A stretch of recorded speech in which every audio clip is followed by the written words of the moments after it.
नमस्कार दोस्तों, the dignity YouTube channel पर मैं आशुतोष आप सभी का स्वागत करता हूं और उम्मीद करता हूं कि आप सभी स्वस्थ होंगे और अपनी पढ़ाई में लगे हुए। दोस्तों, आप सभी को पता है कि यूपी ट्रिपल एससी के अंतर्गत पीटी का आपका जो है एग्जाम कंडक्ट कराया गया था 28 और 29 आपका अक्टूबर को। ये जो एग्जाम कंडक्ट हुआ, इसमें अगर एलिजिबिलिटी देखी जाए तो 10वीं और 12वीं के विद्यार्थियों के लिए एक प्रकार से आपका प्रारंभिक परीक्षा थी, या कहा जाए तो एक प्रकार से ये एक एंट्रेंस एग्जाम था जिसको क्वालिफाई करने के बाद यूपी सरकार के अंतर्गत जो कुछ सेवाएं हैं उन सेवाओं के लिए विद्यार्थियों को सीधे चयनित करना था और विद्यार्थी जो हैं वो सीधे मेंस के लिए आपका जो है तैयारी करेंगे या मेंस में बैठेंगे। अब आप सभी में अगर वो विद्यार्थी हैं जिन्होंने पीटी का पेपर दिया है तो वो बखूबी इस बात को जानते हैं कि जो पेपर आया है वो सिलेबस तो छोड़िए, वो उसके लेवल से कई गुना आगे था। अगर हम पीटी के पुराने पेपरों को देखें और उन सिलेबस को देखें तो इस बार जो पेपर आया वो अपने लेवल से बहुत ज्यादा ऊपर था। इवन यूपीपीएससी और यूपीएससी के अंतर्गत जो प्रश्न आ सकते हैं उन प्रश्नों का लेवल जो है वो 10वीं के विद्यार्थियों के लिए रखा गया और इस कारण से जितने विद्यार्थियों ने ये पेपर दिया है उसमें से बहुत कम ऐसे हैं जिन्होंने ये कहा है कि हाँ, मेरा पेपर जो है बहुत अच्छा गया है, जैसा मैंने तैयारी की थी उसके अनुरूप गया है, जैसा मेरी प्रिपरेशन स्ट्रेटेजी थी वैसा ही आपका जो है पेपर आया है। तो जितने भी विद्यार्थी हैं, अगर आप ये सोच रहे हैं कि आप बस का पेपर खराब गया है दोस्तों, तो मैं आपको बताना चाहूंगा कि जितने भी विद्यार्थियों से अभी तक हमारा डाटा कलेक्ट हुआ है, अभी तक हमारी बातें हुई हैं, उन विद्यार्थियों से हमें जो पता चला है उससे यह पता चला है कि पेपर जो है वो सभी के लिए आपका क्या था, कठिन था।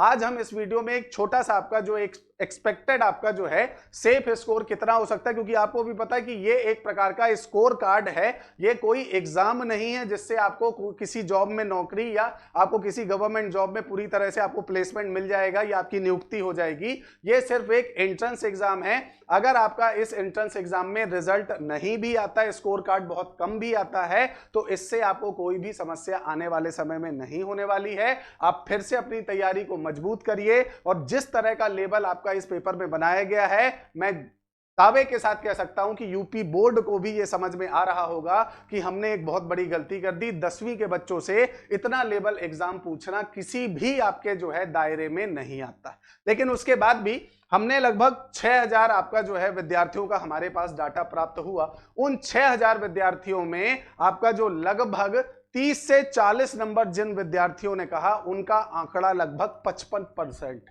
तो आप ये मानकर चलें कि लगभग आधे से ज्यादा जो विद्यार्थी हैं उनके नंबर्स कितने आ रहे हैं, 30 से 40। और इसका यह मतलब नहीं है कि उन्होंने मेहनत नहीं की, उन्होंने पढ़ाई नहीं की, उन्होंने सब कुछ वैसा ही किया जैसा करना चाहिए था पुराने पेपर्स को देखकर। लेकिन आपका जो लेवल था वो अनएक्सपेक्टेड था और इस कारण से, इतना लेंदी होने के कारण, इतना एनालिटिकल होने के कारण, इतना ज्यादा आपका जो है उसका लेवल बढ़ने के कारण सभी विद्यार्थियों के नंबर लगभग 30 से 40 आए हैं। 40 से 50 नंबर के बीच में 12% विद्यार्थी कह रहे हैं कि 40 से 50 हमारे आ रहे हैं। 50 से 60 नंबर जो हैं वो आपके जो है कहने वाले विद्यार्थी मात्र 4% हैं। 60 से 70 कहने वाले 9% हैं और वहीं 70 से 80 कहने वाले 1% हैं। तो मैं ये बताता चलूं कि हमारे अनुसार, हमारी टीम के अनुसार, ये 60 से 70 वाले विद्यार्थी तो पूरी तरह से सेफ है। वैसे बहुत कम चांसेस है, क्योंकि विद्यार्थी जो है, बच्चे जो है वो कई बार गलत डाटा भी दे देते हैं, लेकिन उसके बाद भी बहुत कम चांसेस हैं कि विद्यार्थियों के इतने नंबर आए, क्योंकि पेपर का जो लेवल था, चाहे वो 28 तारीख का रहा हो या 29 तारीख का, हमने स्वयं से एनालाइज किया है और विद्यार्थियों से भी चर्चा करने के बाद समझ में आया कि वो पेपर 10वीं 12वीं के विद्यार्थियों के लिए तो बिल्कुल भी नहीं था। अगर हम देखें तो ये जो 70 से 80 वाले हैं ये तो पूरी तरह से फेक है। आपको भी पता है किसी भी विद्यार्थी के इतने नंबर तो असंभव है ना। अगर आप किसी भी तरह से, आप अगर यूपी पीसीएस या कहा जाए तो राज्य की आपका जो है राज्य लोक सेवा की भी अगर आप तैयारी कर रहे होंगे तो भी इतने नंबर लाना आपका इम्पॉसिबल है। तो ये जो विद्यार्थी जिन्होंने कहा 70 से 80, तो हमारे हिसाब से तो ये डाटा पूरी तरह से फेक है, तो इसे तो आप अपने नैरेटिव में रखें ही नहीं। किसी भी विद्यार्थी के इतने मार्क्स नहीं आने वाले। अब नॉर्मलाइजेशन के बाद अगर हम देखें तो आप बस ये मानकर चलो कि जिन विद्यार्थियों के 40 से 50 के बीच में मार्क्स आ रहे हैं नॉर्मलाइजेशन के 4 से 5 नंबर जोड़ने के बाद भी, है ना, तो भी वो पूरी तरह से सेफ है और उनके नंबर बहुत अच्छे माने जाएंगे। आप यकीन मानिए, अगर आपके मार्क्स 40 से 50 या कहा जाए तो नॉर्मलाइजेशन के 4-5 नंबर और जोड़ दीजिए तो 52 से 53 नॉर्मलाइजेशन के बाद, है ना, उससे पहले अगर 40 से 50 के बीच में आपके मार्क्स आ रहे हैं तो आपने बहुत अच्छा काम किया, आपने बहुत अच्छे से पेपर दिया है, आपकी कहीं पर भी कोई गलती नहीं थी। इस बात को पूरी तरह से मानिएगा। हाँ, पेपर का लेबल आपको पहले से नहीं बताया गया था, अगर बताया जाता तो आप डंके की चोट में उसे भी चुनौती दे सकते थे, लेकिन आपको ऐसा कुछ भी अंदेशा नहीं था। इस कारण से आपका यह पेपर इस तरह से गया होगा।